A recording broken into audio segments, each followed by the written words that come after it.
Welcome and thank you for your time. Today we're talking with an actual professional psychologist, Naomi Pickholt. Naomi, tell us a little bit more about what you do in your line of work. Sure. So I am a clinical psychologist. I work with children, adolescents, and adults. In central New Jersey, I have a private practice. And we're having such a fantastic conversation about imposter syndrome, and especially as instructors and coaches that we are, we tend to deal with this quite regularly. So what are some actionable steps that we can take for us to deal with this feeling of not being equipped to do a role? So I think imposter syndrome is somewhat common.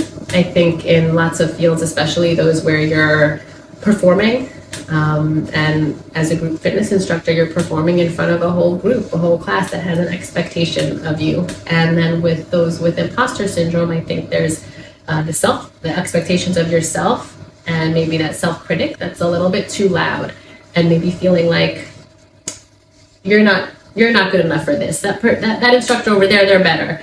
That's not me. And I think that can really get in the way of being the best group fitness instructor you can be. And so some thoughts about how to move past that, or really not let that hinder you in your journey as a group fitness instructor, is to think about it as just that. It's a journey, it's a process.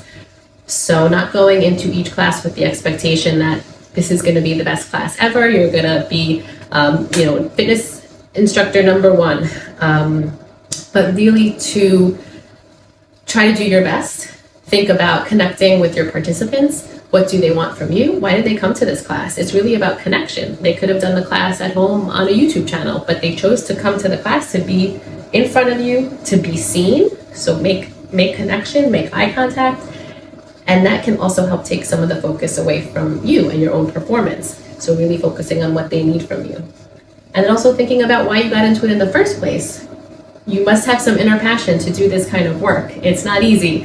And maybe connect with that before the class. Take a few minutes to think about, why am I doing this? And maybe that can help propel you more so into this role of group fitness instructor, which is what you are. And you get better at it by doing it. So those people you see and look up to and think, oh, they're the ones who are doing it.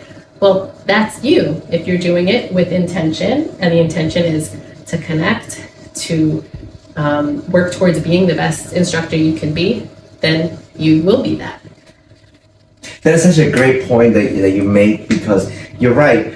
We tend to get caught into what we need to deliver when all the materials, and to stay in time with the music if it's a pre-choreographed format, and we tend to lose focus on what's happening in front of us. So it no longer becomes about our participants, it becomes about us, and it should be the other way around.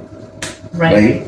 I think that's a great point to bring up, because I could think of a number of classes I've been to. I've been to many classes, including many of yours, and I noticed that sometimes those things can trip people up, right? When they miss a step, and then as a participant and a psychologist, I'm thinking, oh, what are they going through?